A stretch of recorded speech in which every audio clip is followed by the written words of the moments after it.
হয় 10টি টাকা দিন, না হয় ভিডিওটি শেয়ার করুন। ভিডিওটি এত পরিমাণ শেয়ার করুন যার ফলশ্রুতি দেখেন ছোট্ট শিশুটি ও জানেও না ওর ক্যান্সার হয়েছে। দেখেন বাবা মা সব সময় কাঁদতেছে, যখন জেগে থাকতেছে ঠিক তখন কাটতেছে। দেখেন ছোট্ট শিশুটি, ফুলের মতো শিশুটি, ও কিন্তু জানেও না যে ওর ক্যান্সার হয়েছে, ও কিন্তু জানেও না। দেখেন ছোট্ট একটি শিশু, এখনো ও কিন্তু জানে না। দেখতে পাচ্ছেন, আমরা তার মায়ের কাছে শুনবো ডক্টর নাকি পয়সার অভাবে হাসপাতাল থেকে বের করে দিয়েছে। এটা কত বড় দুঃখজনক, কত বড় কষ্টদায়ক, একজন গরিব মানুষ ছাড়া পৃথিবীতে আর কেউ কিন্তু এটা বুঝবে না। দেখেন শত শত মানুষ চলে আসছে আর সবাই কাঁদতেছে, সবার চোখে পানি। দেখেন গ্রামবাসী সবার চোখে পানি চলে আসছে।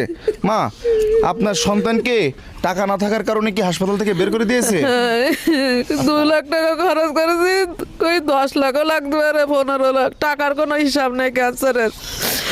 তাই আপনারা গরিব মানুষ এখানে চিকিৎসা করতে পারবেন না, তাই আমাদের বের কিনতেছে যে বাড়ি যান, বাসায় গিয়ে সবার সাথে কথা বলেন, যদি টাকা জোগাড় করতে পারেন তাহলে আসবেন, না তো আসবেন না এখানে।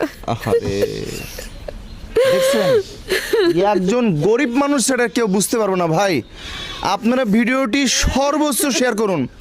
যে ভাই ঠিক এই বাচ্চাটিকে 10টি টাকা থেকে শুরু করে যত অর্থ দিক, এখন বর্তমান ঠিক 10 লক্ষ টাকার প্রয়োজন, 10 লক্ষ টাকার প্রয়োজন, তাই তো নাকি?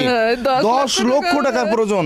আমরা সবাই মিলে চেষ্টা করলে আমরা কিন্তু তাকে বাঁচাতে পারবো। দেখেন সেই বাচ্চাটা কিন্তু এখনো খেলা করতেছে, ও জানে না যে ওর ক্যান্সার হয়েছে। আমরা এখানে বেশ কিছু অর্থ পেয়েছি। আমাদের এক ভাই 7,000 টাকা দিয়েছেন, আর বিকাশে আসছে 8,000 টাকা, আর হচ্ছে সোহাগ ভাই দিয়েছে 1,000। সোহাগ ভাই, আমি যে 7,000 টাকা দিয়েছি ওটা গোনেন, হ্যাঁ গুনে ওনাকে দিয়ে দেন। পয়সা নেই বলে ডাক্তার সাহেব বের করে দিয়েছেন হাসপাতাল থেকে। এই বাচ্চাটির দিকে তাকিয়ে হলেও ভিডিওটা শেয়ার করুন। এই বাচ্চাটি দেখেন, ও লিখেছে আমি বাঁচতে চাই, সবাই আমাকে বাঁচান। দেখেন এখানে বাবার বিকাশ নাম্বার দেওয়া আছে, এই নাম্বারে হোয়াটসঅ্যাপ, ইমো সব কিছু দেওয়া আছে। আপনারা যখন তখন ফোন দিবেন, যখন তখন ভিডিও কলেও আপনারা এই বাচ্চাটিকে দেখতে পাবেন। দেখেন সবাই মিলে যদি চেষ্টা করি, বাংলাদেশ হলো 18 কোটি মানুষের দেশ, বিদেশে প্রবাসী আছে মনে হয় 1.5 কোটি মানুষ। সবাই মিলে যদি 1টি টাকাও করে দেওয়া হয়, এই শিশুটা কিন্তু সুস্থ হয়ে যাবে। আমরা চাই এই শিশুটা তার মাকে মা বলে ডাকুক, বাবাকে